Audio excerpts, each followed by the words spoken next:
안녕하세요. 저는 경기도에서 네일샵을 운영하고 있는 30대 기혼 여성입니다. 저는 19 이른 나이에 부모님 두 분 다 사고로 갑작스레 돌아가셨습니다. 그래서 남들보다 조금 일찍부터 일을 시작했어요. 사실 부모님 살아계실 때에도 넉넉한 형편은 아니었어서 저는 고등학교 1학년 때부터 여러 아르바이트를 했었습니다. 그래서인지 대학은 처음부터 꿈도 안 꿨고 졸업 후 바로 일할 수 있는 직업을 찾았습니다.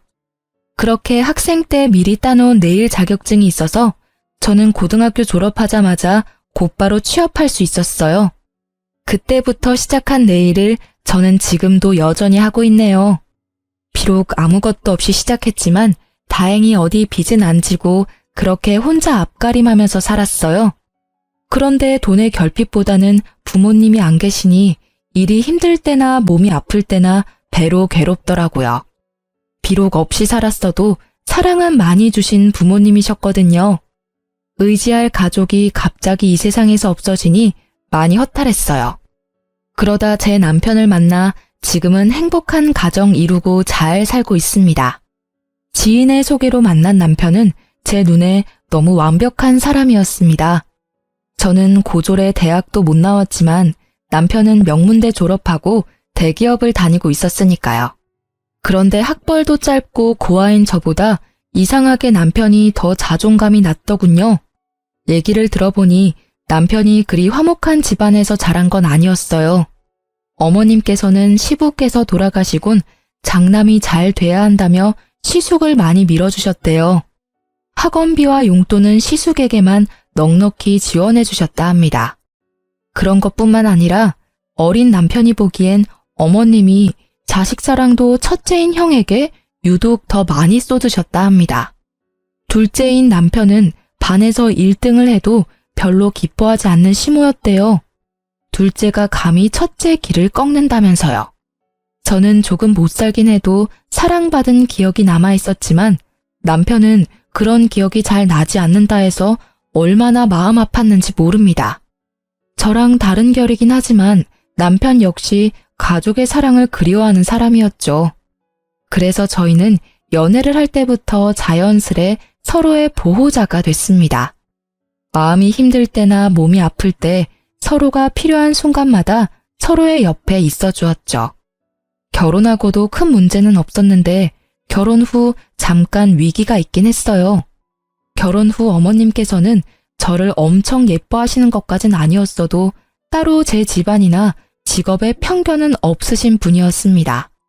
종종 어머님께서는 장남보다 차남이 먼저 장가간 게 신경 쓰이신다며 제 주변에 괜찮은 처자 있으면 시숙 좀 소개시켜주라고 말씀하셨었어요. 그랬던 어머님이 시숙이 교사 형님과 결혼에 성공하자 제게 엄청 모질게 굴기 시작하더라고요. 시모는 평소에 치장하시는 걸 별로 좋아하시지는 않는 분이었어요. 결혼하고 초반에는 제가 어머님과 빨리 친해지고 싶어서 원래 성격보다 더 살갑게 굴었습니다. 한번 네일아트 받으시러 오시라고 해도 절대 안 오셔서 애교스럽게 제가 애원하면 시모는 마지못해 오셨어요. 저 매일 오매불망 어머님께서는 언제 제 샵에 오시나 기다리고 있어요. 한 번만 오셔서 시술 받아보세요. 요즘 어머님들이 많이 하는 고급스러운 스타일로 제가 해드릴게요. 네? 꼭 한번 해드리고 싶어서 그래요. 아유, 거주장스럽게 나이 먹어서 네일아트 그런 걸 못하러 해. 그냥 했다 쳐라. 내가 네 마음만 고맙게 받으마. 어머님 일상생활 하실 때 하나도 안 거슬리는 심플한 디자인도 많아요. 그래도 며느리가 네일샵 하는데 한번 구경도 오시고 바람도 쐴 겸 나오시면 좋잖아요. 네? 처음에는 어머님이 마지못해 오셨는데 막상 해드리니 엄청 좋아하셨습니다. 은근히 다음에 하고 싶은 디자인을 찾아 제게 사진을 보내기도 하셨어요. 에휴, 아들만 둘인 삭막했던 집안에 애교스러운 초이 네가 들어오니까 우리 집안에 활기가 넘치는 것 같아 내가 요즘 너무 행복하구나. 딸 가진 엄마들이 이런 기분이려나? 어머님, 저 감동받아서 눈물 나잖아요. 내가 무슨 복이 많아서 우리 초이를 이렇게 만났는지 몰라. 너도 날 시어머니라 어렵게 생각하지 말고 친정엄마처럼 생각해. 내가 항상 네 편인 거 알고 있지? 말씀만으로도 너무 감사해요. 어머님, 저 결혼하고부터 매일이 너무 행복해요. 에휴, 나중에 첫째 며느리도 딱 우리 초이같이 싹싹하고 야물딱진 애가 들어와야 할 텐데 요즘 걱정이 많아. 큰 며느리가 늦게 들어와서 우리 초이랑 잘 지낼지도 걱정이고 나랑 잘 맞을지도 걱정이고. 에이, 미래의 제 형님도 분명 좋으신 분이실 거예요. 너무 걱정 마세요, 어머님. 저는 그렇게 시모의 무료한 일상의 분위기 전환을 해드릴 겸 가끔 네일 아트를 해드렸습니다. 시술 시간 동안에는 어머님과 이런저런 수다를 많이 떨어서 더 큰 유대감을 형성했죠. 어머님께서는 가게에 놀러 오셔서 네일을 받으시곤 항상 저 고생했다며 밥을 사주시거나 도시락을 싸오셔서 같이 점심을 먹었어요. 그렇게 한동안 저는 부부 갈등이라곤 없이 어머님과 좋은 시간을 보냈습니다. 그런데 시숙이 맞선으로 결혼에 성공하고 형님이 생기자 어머님께선 묘하게 달라지셨습니다. 제 이름을 더 이상 다정히 부르지 않으셨고 둘째라고만 부르셨어요. 저는 잠깐 속으로 좀 서운했지만 너무 저랑 어머님이 사이가 좋아 보이면 그것 또한 형님께 소외감을 들을 수 있다 생각했죠. 그렇게 생각하니 어머님께서 현명하시다 생각했습니다. 그런데 저는 곧 그게 형님을 위한 배려가 아니라 어머님이 형님과 저를 두고 차별하고 있다는 걸 알게 됐습니다. 제게는 이유 모를 냉담함을 풍기던 시모께서 형님께는 다정하게 우리 혜선이라고 부르시는 걸 봤거든요. 집안 괜찮고 직업도 괜찮은 형님이 당연히 저보다 예뻐 보이시겠지 하고 저는 더 노력하려 했습니다. 어머님, 혹시 제가 최근에 뭐 실수한 게 있을까요? 실수라니? 아, 요즘 부쩍 어머님 기분이 안 좋아 보이셔서요. 혹시나 제가 뭐 잘못한 게 있는데 둔해서 눈치채지 못한 걸까 싶어서요. 그런 거 없다. 네. 그때도 저는 바보처럼 어머님이 따로 말씀 안 하셔도 분명 저한테 또 다른 이유가 있을 거라 생각하고 있었습니다. 그러던 어느 날 어머님께서 오랜만에 제 샵에 놀러 오셨어요. 저는 너무 기뻐서 정말 슬리퍼가 벗겨질 정도로 버선발로 어머님께 달려갔죠. 어머님 오셨어요? 어머, 형님도 오셨네요. 지금 예약 손님 없지? 네? 너 뭘 그렇게 바보같이 멀뚱히 서 있어? 손님 없냐고. 아, 네, 어머님. 없어요. 그럼 혜선이 내일 좀 맡기자. 저는 특정 요일에는 오전 예약을 안 받고 오후에만 예약을 받습니다. 그런데 그 요일을 아는 시모께서 연락도 없이 형님을 데리고 샵에 오셨더라고요. 저는 마냥 반가운 마음뿐이었는데 어머님은 그날도 제게 무척 차가운 반응이셨습니다. 아, 형님, 내일 받으시려고요?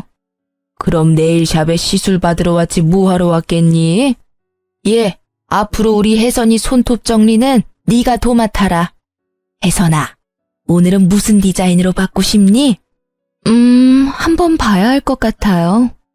방학이니까 기분 전환도 할 겸 이참에 아주 화려하게 해봐. 어디 보자. 이것도 예쁘고, 저것도 예쁘네. 우리 혜선이는 뭐 어떤 컬러든 잘 어울리니까. 형님 역시 어머님과 마찬가지로 제게 인사 한마디 없이 자리에 앉으셔서 어머님과 다정히 디자인을 고르시더라고요. 그날 저는 마치 형님과 어머님께 보이지 않는 투명 인간이라도 된 듯 했습니다. 하지만 저는 바보처럼 모두 잘 지내고 싶은 마음에 애써 그들이 무시하는 게 느껴져도 모르는 척 열심히 말을 걸었습니다. 형님, 손이 어쩜 이렇게 고우세요? 손가락 모델하셔도 될 것 같아요. 매장에 음악을 틀어놓기는 했지만 바로 앞에서 시술하는 제 목소리가 안 들릴 만큼 시끄러운 건 아니었습니다. 하지만 형님은 제 말을 가볍게 무시하고 곧바로 어머님께 말을 걸더라고요. 어머님, 나중에 식사는 어디에서 할까요? 글쎄다. 주변에 맛집이 뭐가 있었더라? 우리 혜선이는 뭐 먹고 싶은 거 있니? 어머님, 그때 저랑 가셨던 맛집 어떠세요? 시술 끝나고 형님이랑 다 같이 가요. 예, 둘째 너는 아무리 그래도 마실 거라도 한 잔 내놓지 않고 종알종알 말만 많니. 참 셀프라지만 어휴. 어머, 제가 금방 가져다 드릴게요. 두 분 오셔서 제가 너무 들뜨는 바람에 그만 깜빡했어요. 어머님은 커피 드시고 형님은 어떤 거 드시겠어요? 녹차, 아이스티, 커피, 오렌지 주스 이렇게 있어요. 됐다, 아서라. 마실 건 내가 가서 가져올 테니 넌 시술에나 집중해라. 원 산만해서는 우리 혜선이는 커피는 못 마시니까 주스 괜찮지? 네, 어머님. 역시 제 취향 너무 잘하세요. 감사합니다. 아, 형님 죄송해요. 제가 정신이 없어서 오셨는데 음료 한 잔을 못 드렸네요. 아, 동서 되게 애쓴다. 네? 어떤... 동서, 평소에 고객들한테 억지로 말 많이 걸어야 하지? 근데 애쓰지 마. 우린 가족이잖아. 지금은 굳이 말 안 걸어도 돼. 그리고 난 좀 조용히 시술 받고 싶어. 알잖아. 교실 워낙 시끄러운 거. 그래서 모처럼 쉬는 날은 좀 조용히 있고 싶네. 무슨 말인지 이해했지? 네? 아, 네. 그렇게 형님은 어머님이 잠시 안 계실 때 제 입단속을 시키더니 그 뒤론 어머님이랑 폭풍 수다를 떨더군요. 저는 그 수다에 끼어들지 못했어요. 저도 사람인지라 수치심이 느껴져 더 이상 살갑게 먼저 형님께 대화를 시도하지 않고 묵묵히 시술만 했습니다. 그런데 어머님까지 기본 손톱 케어를 다 해드리고 나자 두 분은 제게 고맙다거나 고생했다는 말 한마디 없이 바삐 일어나시더라고요. 네, 결국 저만 빼고 형님과 어머님은 식사를 하러 갔습니다. 도대체 제가 뭘 잘못했길래 그렇게 냉담하신 건지 저는 또 바보같이 혼자 서운함을 꾹꾹 눌렀어요. 그런데 그 다음날 형님에게서 연락이 왔어요. 저는 어제 인사 없이 가서 미안했다, 뭐 고마웠다 이런 말을 들을 줄 알았는데 형님께서 처음부터 하는 말이요. 어쩔 거야? 여보세요? 형님 아니세요? 내 번호 안 떠? 뭘 또 물어? 나 맞아. 형님, 왜 그러세요? 동서, 내 손톱 어쩔 거냐니까? 손톱이 왜요? 무슨 문제 있으세요? 일단 제일 문제는 손톱이 너무 거추장스럽고 불편해 죽겠어. 게다가 엄청 따끔거리고 손톱 사이에 진물도 나오는 것 같거든?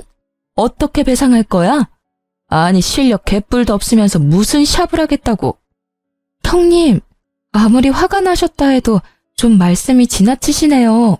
우선 손은 괜찮으세요? 죄송해요. 저도 샵하면서 정말 이런 경우는 처음이라 이유를 모르겠어요. 일단 저랑 같이 병원부터 가시겠어요? 내가 왜 너랑 같이 병원을 가야 하니? 그리고 사과를 할 거면 똑바로 해. 저 형님, 속상하신 마음은 알겠는데 호칭은 똑바로 해주세요. 뭐? 꼴에 지금 자존심 상한다 이거야? 시댁 식구들 앞에서나 우리가 형님 동서지. 그나저나 내 손톱 어쩔 거냐니까? 손님이 클레임을 걸었으면 사과를 제대로 해야 할 것 아니야. 장사 이따위로 할래? 가게 문 닫고 싶은 거 아니지? 멀쩡한 손톱 몇 개는 부러졌다고. 이거 어떻게 책임질 거야? 형님, 저는 평소대로 시술했고, 아니, 오히려 더 신경 써서 해드렸어요. 같이 병원도 가기 싫다시고 진짜 손톱 문제 생기신 게 맞다면 샵 한번 들려주세요. 제가 원인 파악해볼게요. 어머, 내가 왜 그래야 하는데? 됐고, 가족끼리니까 내가 이번 한 번만 눈 감아줄게. 그 대신 나도 피해를 봤으니까 오는 게 있어야겠지? 동선의 샵 정기권 얼마야? 20회짜리 있으면 그걸로 끊어주고 퉁쳐. 네? 그게 무슨 말씀이세요? 왜? 아까워? 형님 저 뭐 믿고 20회나 시술 받으시려고요. 또 문제 생기면 어떡해요? 뭐? 제가 병원에 가자니까 한사코 거절하며 저희 샵 내일 정기권으로 이 상황을 퉁치자는 형님의 말이 의아하더군요. 게다가 전화하는 내내 저를 무시하는 말투에 기분이 많이 나빴던 저는 바로 그 제안을 거절했어요. 그건 안 되겠네요. 뭐? 그렇게 나온다 이거지? 형님은 그렇게 혼자 씩씩거리다 전화를 끊어버리더라고요. 제가 문자랑 전화를 남겨도 다 무시하길래 진짜 손톱에 문제가 생긴 게 맞나 의심이 들었죠. 손톱 사진이라도 보내달라고 했는데 형님은 그렇게 아무런 연락이 없었어요. 그러다 며칠 후에 시댁에서 형님을 마주할 수 있었습니다. 형님과 인사하자마자 손을 확인했는데 장갑을 끼고 계시더라고요. 식사가 전부 끝나고 난 뒤에야 저는 형님께 말을 붙일 수 있었어요. 형님, 잠깐 저랑 얘기 좀 나눠요. 잠깐만, 동서 기다려볼래? 어머님, 설거지 두세요. 며느리가 둘씩이나 있는데 어머님이 왜 설거지를 하세요? 이제 설거지는 저희한테 맡기세요. 안 그래, 동서? 어머, 역시 우리 큰아가는 뭐 흠잡을 데도 없고 센스가 넘쳐. 둘째는 보고 배워라. 네, 어머님. 그래놓고 형님은 주방에 서서 제게 귓속말을 했습니다. 난 동서 때문에 손 다쳤으니까 설거지는 동서, 너 혼자 해. 형님, 장갑 벗어보세요. 제가 봐드릴게요. 뭐? 그럼 지금 내가 뭐 거짓말이라도 한다는 거야? 저한테 말씀하셨던 것처럼 손톱 부러지고 짓물라고 하는지 제가 봐드린다고요. 그래야 병원비도 드리죠. 참나, 됐거든? 내가 거지야? 병원비가 없겠어? 제가 억지로 형님 장갑을 벗기려 하자 벼랑간 형님이 우는 척을 하더라고요. 아니, 동서, 내가 그렇게 싫어? 이게 무슨 일이냐? 너희 싸웠냐?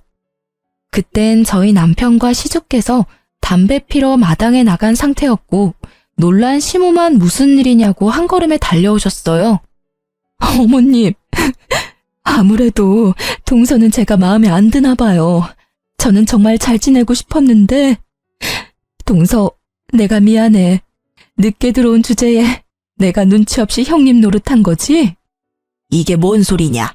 둘째 네가 큰애기한테 뭐라 했냐? 아니요, 아무 말도요. 형님, 갑자기 왜 우세요? 그날 내일 받고 내가 돈 안 내고 가서 미안해. 난 어머님이 내신 줄 알았어. 어머님, 소란 일으켜 죄송해요. 동서가 내일값 달라 해서 제가 미안하다고 사과했어요. 동서, 내가 바로 입금할게. 근데 공짜 내일 했으니 시댁 일은 나 혼자 알아서 다 하라는 말은 좀 심한 것 같아. 왜 동서까지 설거지하게 만드냐고? 우린 이 집에 들어온 며느리잖아. 며느리로서 도리는 다 해야지. 오늘은 동서 말대로 나 혼자 설거지할게. 난 동서랑 사이좋게 지내고 싶어. 형님은 어머님 앞에서 명령기를 펼치셨고 고작 설거지가 하기 싫어서 형님을 울렸다는 모양새를 만들어 저를 모함했습니다. 너무 황당하고 어이가 없는데 아무것도 모르고 혼부터 내는 시모를 보고 저는 더 억울했죠. 너 그깟 네일아트 해주는 게 뭐 그리 잘나서 이 나라 이바지하는 교사 형님한테 진상짓 하고 있냐? 지금 질투하는 거야? 그런 게 아니라요, 어머님. 제 말도 좀 들어보세요. 어디 큰 소리야? 이제 시애미도 구분 못해? 어디 윗사람 공경할 줄도 모르고 어줍잖은 견제를 하고 있어. 못난 것, 으이그. 어머님, 제 말은 들어보시지도 않고 어쩜 그러세요? 지금 너 나한테 소리 질렀냐? 잔말 말고 설거지나 깔끔하게 다 해놔라. 난 그네 진정시키고 올 테니. 저 설거지 못하겠어요. 이유 없이 미움받을 바에 미움받을 짓 하고 미움받을래요. 아니, 저게 정말? 어머님, 그냥 두세요. 동서, 자격지심이 너무 심한 거 아니야? 형님이야말로 저한테 왜 이렇게까지 하시는지 모르겠어요. 저는 정말 사이좋게 지내고 싶었거든요. 이제 그럴 마음 싹 사라졌어요. 거짓말에 이간질에 도대체 형님이 얻는 게 뭔가요? 시모와 형님은 제 울음기 섞인 말에도 아랑곳하지 않고 안방으로 사이좋게 들어갔습니다. 형님은 그 순간 저를 보고 묘한 비웃음을 흘리더라고요. 와, 순간 사이코패스인 줄 알았어요. 저는 그 방문을 바라보다 고무장갑을 내팽개치고 마당에 있는 남편을 데리고 시댁에서 나왔습니다. 저를 일방적으로 모함하고 괴롭힌다고 해서 울면서 당하고 있기 싫었거든요. 제 손에 이끌려 집에 돌아온 남편은 혹시 무슨 일이 있었냐고 물었죠. 하지만 저는 아무 일 없다고만 말했습니다.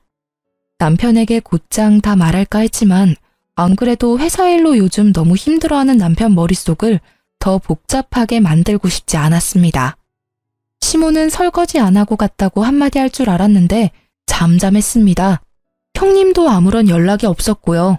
그러다 저는 놀라운 사실을 깨달았습니다. 그즘 휴대폰을 바꿨었는데 제 모든 통화 내용이 자동 녹음되고 있었더라고요.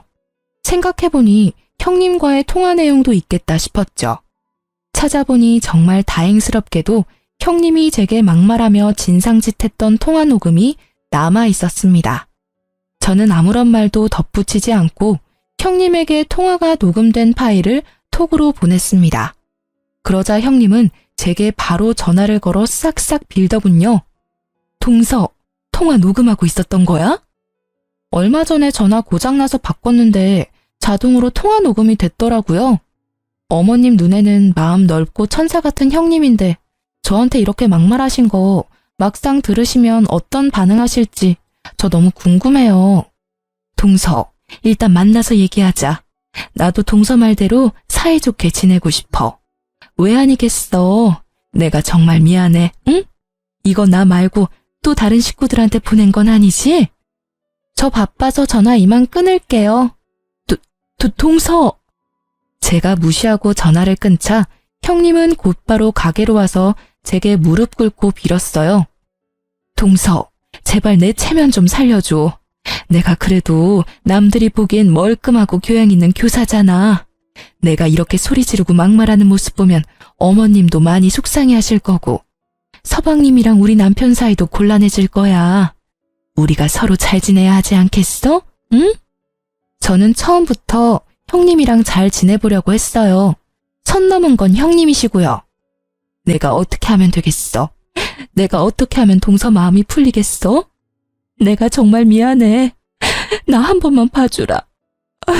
내가 첫째 며느리인데 둘째 며느린 동서보다 늦게 집에 들어왔다고 나 혹시라도 무시당할까봐 내가 그래서 오히려 더 기센 척 못되게 군 거야. 정말 다른 뜻은 없었어.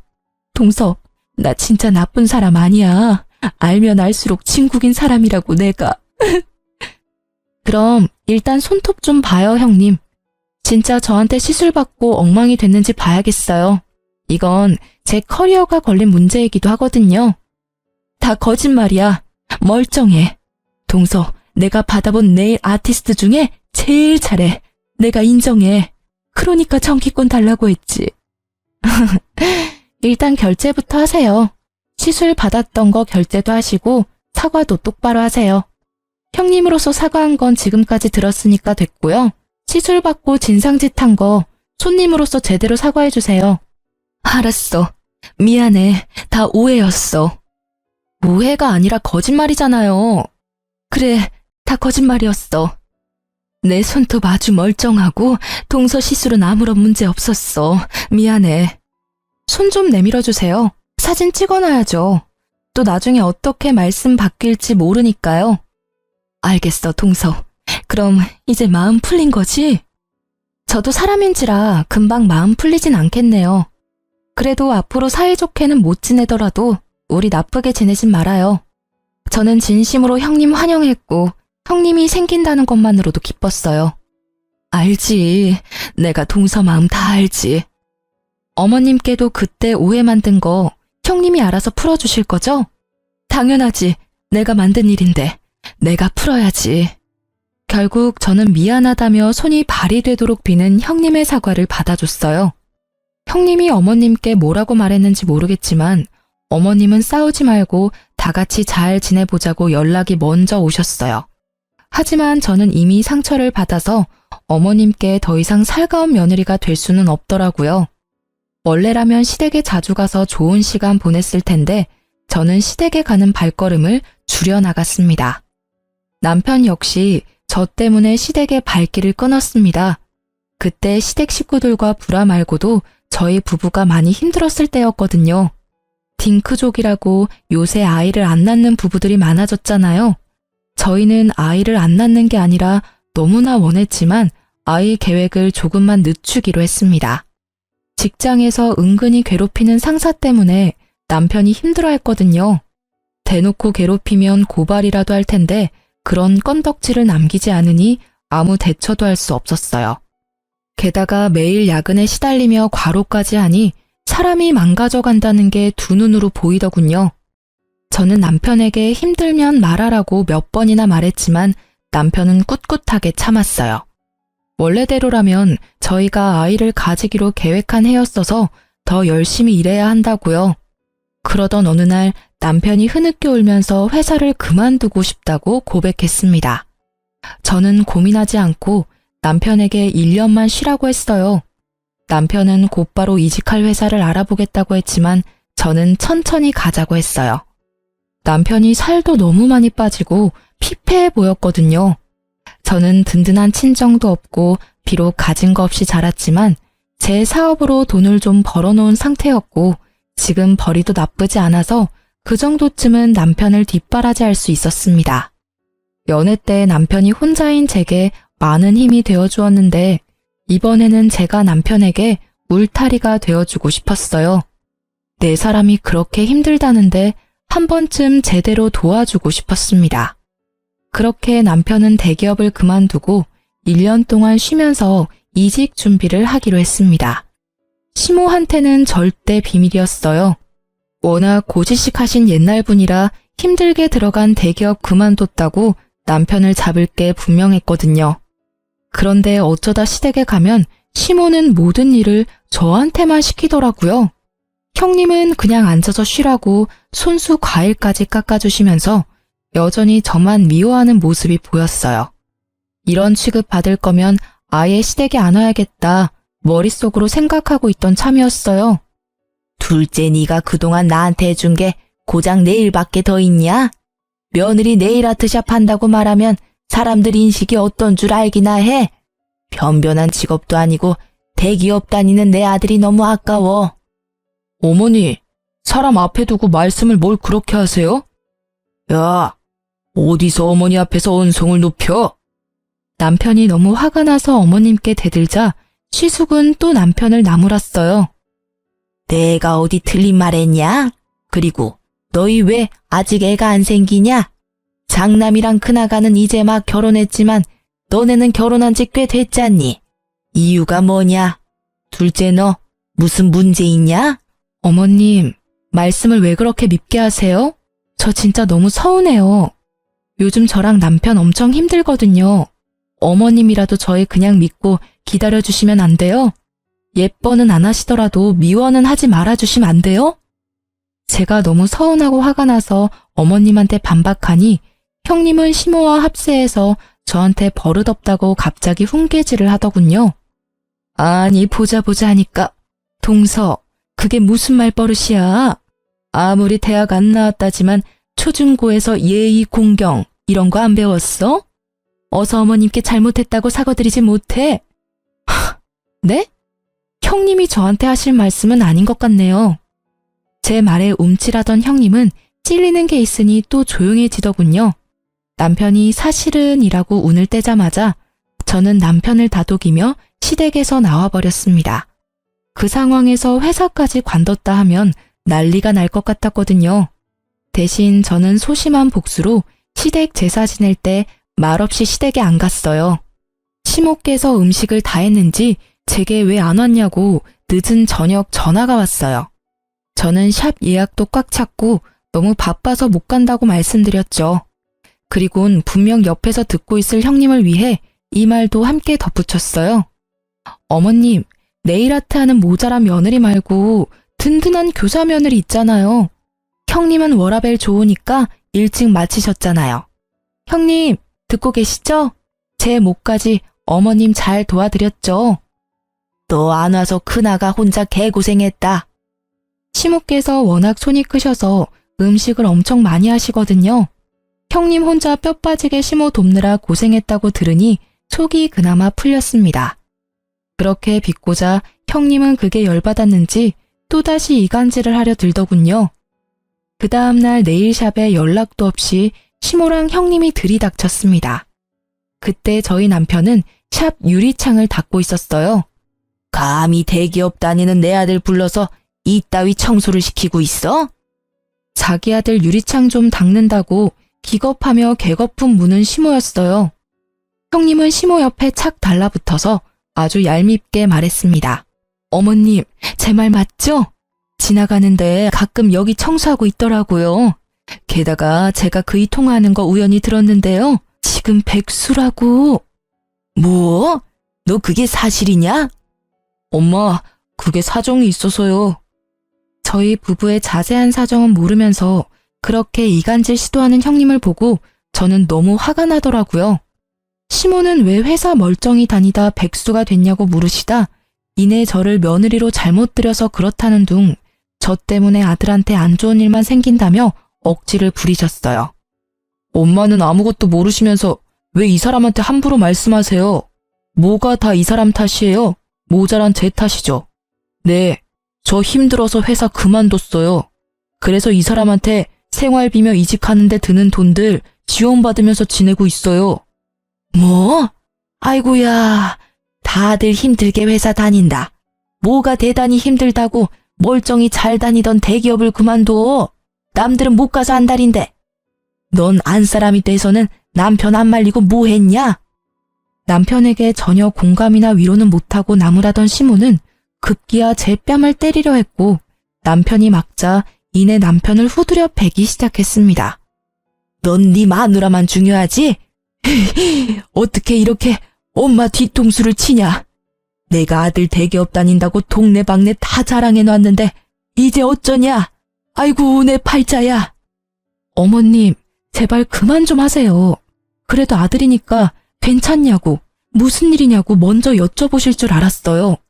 어머님 아들이요. 회사 상사 때문에 괴로워서 우울증 약 먹기 직전이었어요. 제가 회사 그만두라 했어요. 그렇게라도 숨통 트여놨는데 왜 다시 어머님이 숨통을 조이려고 하세요?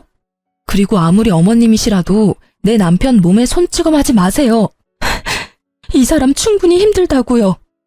하지만 시모는 눈 하나 꿈뻑하지 않으시곤 저에게 또 막말을 시작했어요. 보다 못한 남편은 자기가 어머님께 맞는 건 몇 대라도 맞아드리겠지만 제게는 막말하지 마시라고 화를 냈어요.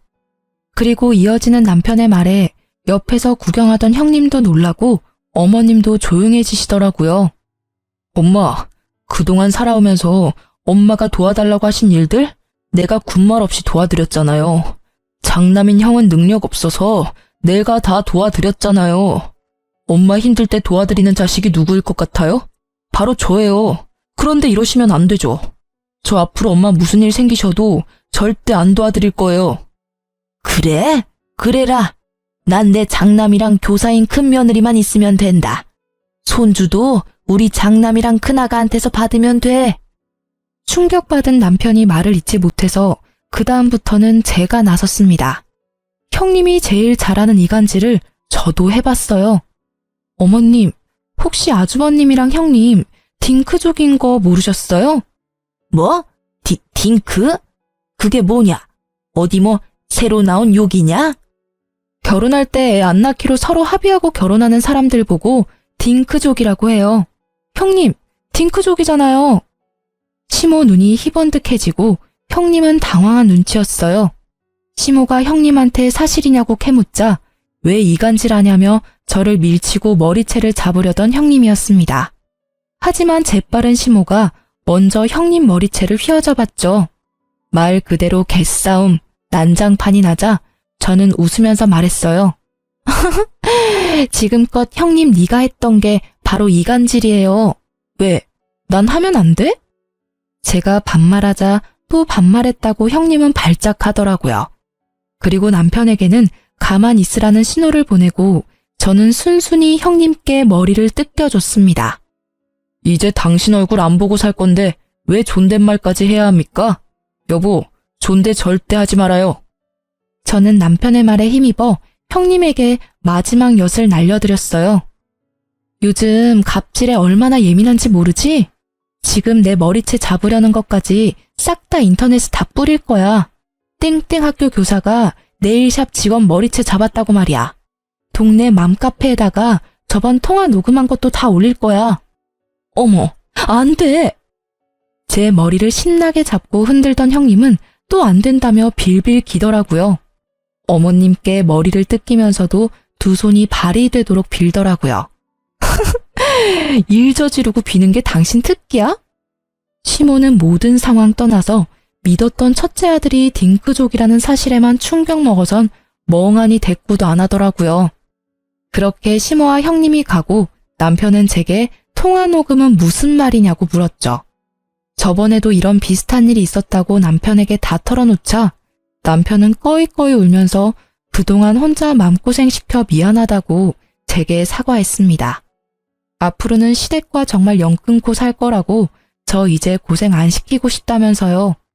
시숙은 모든 상황을 듣고도 남편과 저를 시댁으로 호출해서 당장 형님과 시모께 사과하라더군요. 중간에서 이간질한 이유로요. 남편과 저는 마지막 마무리를 하러 시댁에 가줬습니다. 형, 그동안 사업한다고 나한테 빌렸던 돈 기억나지? 내가 천천히 갚으라고 해놓고 한 푼도 안 받았잖아.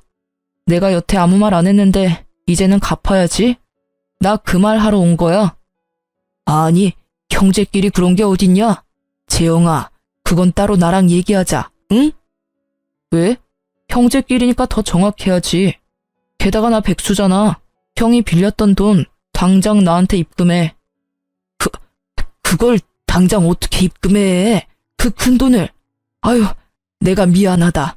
좀 서운하다고 돈 얘기하는 거 나 좀 당황스럽다. 지금 그게 문제냐? 첫째 너 말해봐라. 너 진짜 딩크족인지 뭔지 하기로 한 거야? 시숙은 돈 때문에 열받았는지 시모한테 큰 소리를 치더라고요. 엄마는 좀 빠지세요. 애초에 이렇게 불화 생긴 거 다 엄마 때문이잖아요. 요즘 세상에 애 낳고 살기가 얼마나 힘든데 그깟 손주 타령하세요. 낳으면 엄마가 손주 키워줄 거예요? 그리고 애 낳으면 돈 들어가는 것도 다 지원해줄 거예요. 못하시잖아요. 시모는 아무 말 못하고 한숨만 쉬다가 형님한테 말하셨어요. 너는 그만한 능력도 없냐? 교사라는 애가 애 키울 능력도 안 돼? 그러자 본색 드러내는 형님이었습니다. 어머님, 저 학교에서 애들 보는 것도 지긋지긋합니다. 어떻게 제 애까지 낳아서 키워요? 저 이 사람이랑 애 안 낳는 조건으로 결혼한 거니까 더 이상 강요 마세요. 뭐? 어머니, 이래도 장남이랑 교사 며느리만 최고예요? 당연하지. 이 문제들은 차차 서로 의견 조율하며 해결해 나가면 된다. 네, 그럼 엄마, 차남 이만 인사드리고 갈게요. 다시는 제 발로 여기 안 올 거예요. 참나, 누가 반긴다고? 형, 2주 줄게. 형수한테 돈을 빌리던지 알아서 돈 구해서 입금해놔. 재영아, 너 진짜 이럴래? 엄마, 어떻게 쟤 좀 잘 구슬려 보세요. 그렇게 남편과 저는 시댁과 인연을 끊고 지냈어요. 결혼 전 시숙에게 빌려줬던 돈도 남편은 악착같이 전부 받아냈습니다. 그리고 남편은 저랑 약속한 1년을 다 채우지 않고 3개월만 딱 푹 쉬고 보란듯이 이직에 성공했어요. 지금은 더 좋은 환경에서 일하고 있어요. 연봉은 물론 예전보다 훨씬 낮았지만요. 하지만 남편의 얼굴에는 예전과 달리 활기가 돌았고 웃음을 되찾았습니다. 저도 여느 때와 같이 장사가 잘 됐고 문제 없었습니다. 사실 형님 통화 녹음본과 CCTV 영상 인터넷에 올리려다 그러다 저희 샵까지 구설수에 오를까봐 포기하고 영상 가지고 경찰에 신고만 했습니다. 다신 저희 샵에 접근 못하게요. 오히려 신고가 들어가면 정말 교사 인생은 끝난다며 형님은 더 난리가 났었죠. 동서, 내가 달라는 대로 다 줄게. 제발 고소 취하해주라. 나 이대로라면 교사 생활 제대로 못해. 내가 너무 염치 없지만 한 번만 봐주면 안 될까? 형님, 다시는 어디 가서 사람 쉽게 무시하고 다니지 마세요. 내 눈에 눈물 나게 하면 피눈물 나게 복수하는 나 같은 사람도 있어요. 저는 합의 절대 안 해주려다 합의금 두둑히 받아서 금융치료 잘했습니다. 또 남편이 제게 고맙고 미안하다고 이직한 후에 전 직장에서 받은 퇴직금을 알아서 하라고 전부 제게 주더라고요. 저는 그 퇴직금과 합의금 그리고 제가 그동안 모은 돈 다 합쳐서 최근에 제 가게를 매매 계약했어요. 빚도 조금 냈지만 드디어 월세에서 벗어났습니다. 겹경사로 새 생명까지 제 뱃속에 찾아와 줬어요. 힘든 상황들 이겨내자 좋은 일만 가득 생기더라고요. 그런데 시모랑 우연히 딱 마주친 거 아니겠습니까? 저와 마주치자마자 시모는 속사포로 시숙 사업 좀 도와달라 하시더라고요. 잘 지냈냐는 말씀은 기대도 안 했지만 그래도 남편 안부는 물으실 줄 알았거든요. 너 샵에 갔는데 가게 사서 이사했다더라. 어딘지 알아야 내가 찾지. 이렇게라도 만나서 천만다행이다. 니들 돈이 어디서 났니? 너 내 생각보다 돈이 좀 있는 거지? 네 남편이랑 네가 좀 우리 큰아들 사업 좀 도와줘야겠다. 많이 힘들어해 우리 장남이. 어머님이 좋아하는 교사 며느리 두고 왜 저한테 돈을 달라 하세요? 그 망할 것은 말도 꺼내지 마라. 시모가 쌍욕을 하면서 형님 이야기를 해서 들어보니 시숙 사업 어려워지자 교사 형님께선 곧바로 고민도 없이 이혼을 요구했다 합니다. 시모는 이제 와서 제 편을 들면서 형님 욕을 시작했습니다. 내가 교사라는 점 하나 믿고 너무 걔를 신뢰했어. 오죽하면 너랑 나 사이 이간질하는지도 모르고 홀라당 넘어갔잖니. 그래서 마지막엔 내가 그것 싸대기를 시원하게 날려줬다. 웃으면서 은근히 제 손을 잡으려 해서 저는 시모의 손을 거칠게 거부했어요. 그러자 시모는 머쓱한지 시숙의 근황까지 털어놓으시더라고요. 시숙은 절대 이혼 안 해줄 거라고 배신감에 쌓여 형님 인성 파탄났다며 동네 맘카페에 형님에 대한 신상과 더불어 형님 욕을 도배하듯 올려서 진흙탕 싸움 났다고 합니다. 자세히는 모르지만 한때는 형님이었던 그 여자는 교육청에서 징계를 받을 것 같더라고요. 저는 신나서 이야기하는 시모에게 시숙 도와줄 돈 같은 건 없다고 냉정하게 말했습니다. 화를 낼 줄 알았는데 갑자기 눈을 크게 뜨면서 제 배를 주시했습니다. 너 배가 볼록하구나? 네, 맞아요. 저희 애기 생겼어요. 그러자 울면서 냅다 바닥을 치는 시모였습니다. 내가 잘못했다. 한 번만 봐줘라. 우리 예전에 사이 좋았잖니. 아이고, 우리 손주가 여기 있었어. 아들이야, 딸이야? 어머, 할머니야, 우리 아가. 울면서도 기뻐하는 시모의 모습에 소름이 돋더라고요. 저는 곧바로 배를 감추며 애기 태어나도 어머님께 보여드릴 일은 없다고 매몰차게 자리를 떴습니다. 그동안 시모의 전화를 피했던 남편은 그날만큼은 어머님 전화를 받았어요. 이제야 전화를 받냐? 너 애기 생긴 걸 왜 진작 말 안 했냐? 엄마가 그럴 만한 자격 있으세요? 집사람 태교에 안 좋으니 다신 연락도 하지 마세요. 아이고, 내가 미안하다. 다 진심이 아니었어. 아들, 엄마랑 정말 얼굴 안 보고 지낼 거야? 네, 전화 끊을게요. 아들. 그렇게 시모는 남편에게 일방적으로 용서를 빌다가 또 태교에 안 좋으면 출산 때까진 연락을 안 하고 있겠다며 사라지셨습니다. 현재 저는 다행히 출산 잘했고 아이도 건강하게 잘 크고 있습니다. 남편에게 나중에야 들었는데 시숙은 사업 망하고 시댁 집까지 근저당이 잡혀서 빚 갚느라 공사판 전전하고 있다고 합니다. 남편이 마음이 약해서 아예 도와주지 않은 건 아니었대요.